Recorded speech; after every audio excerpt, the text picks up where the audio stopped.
Hi guys, അസ്സലാമലൈക്കും. ഞാൻ ഇവിടെ ഉണ്ടാക്കാൻ പോകുന്നത് എളുപ്പത്തിൽ തയ്യാറാക്കാൻ പറ്റുന്ന ഒരു ചിക്കൻ ഫ്രൈഡ് റൈസ് ആണ്. അതിനായി ഞാൻ ആദ്യം റൈസ് തയ്യാറാക്കാൻ പോവുകയാണ്.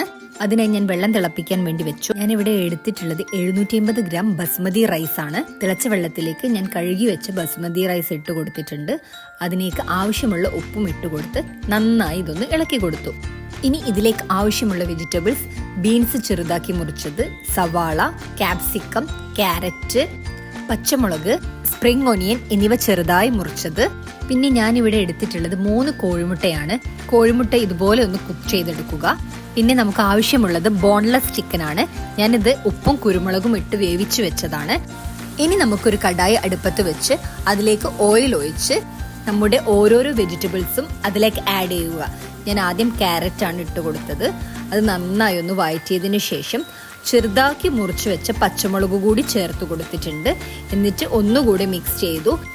അതിനുശേഷം ബീൻസും സവാളയും ക്യാപ്സിക്കും കൂടി ചേർത്ത് കൊടുത്ത് വീണ്ടും ഒന്ന് നന്നായി ഇത് മിക്സ് ചെയ്തെടുത്തു. ഇതെല്ലാം ഹൈ ഫ്ലെയിമിൽ വെച്ചിട്ട് മാത്രമേ കുക്ക് ചെയ്യാൻ പാടുള്ളൂ. വെജിറ്റബിൾസിന്റെ കളർ അതുപോലെ നിൽക്കാൻ വേണ്ടിയിട്ടാണ് അങ്ങനെ ചെയ്യുന്നത്.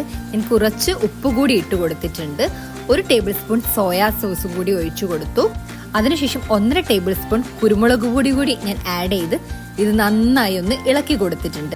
പിന്നീട് നമ്മൾ കുക്ക് ചെയ്ത കോഴിമുട്ട, നമ്മൾ സ്ക്രാമ്പിൾ ചെയ്ത കോഴിമുട്ടയാണിത്. ഇത് അതിലേക്ക് ഇട്ട് കൊടുത്ത് വീണ്ടും ഒന്നും കൂടി മിക്സ് ചെയ്തതിന് ശേഷം മെയിൻ ഇൻഗ്രീഡിയന്റ് ആയ ചിക്കൻ ഇതിലേക്ക് ഇട്ട് കൊടുക്കുക. ചിക്കൻ ഞാനൊന്ന് മിക്സിയിലിട്ട് ക്രഷ് ചെയ്തിട്ടുണ്ട്.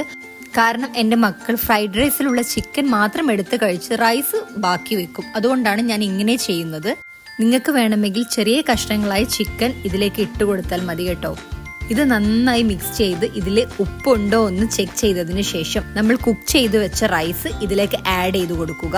എന്നിട്ട് ഇവയെല്ലാം കൂടി നന്നായി ഇളക്കി കൊടുത്ത് ഇതിന്റെ മുകളിലേക്ക് നമ്മൾ അരിഞ്ഞു വെച്ച സ്പ്രിംഗ് ഒനിയനും കൂടി ആഡ് ചെയ്ത് ഒരു 3 മിനിറ്റ് ഇതൊന്ന് അടച്ചു വെച്ച് കുക്ക് ചെയ്തെടുത്താൽ സൂപ്പറായിട്ടുള്ള ചിക്കൻ ഫ്രൈഡ് റൈസ് ഇവിടെ തയ്യാറായിട്ടുണ്ട്.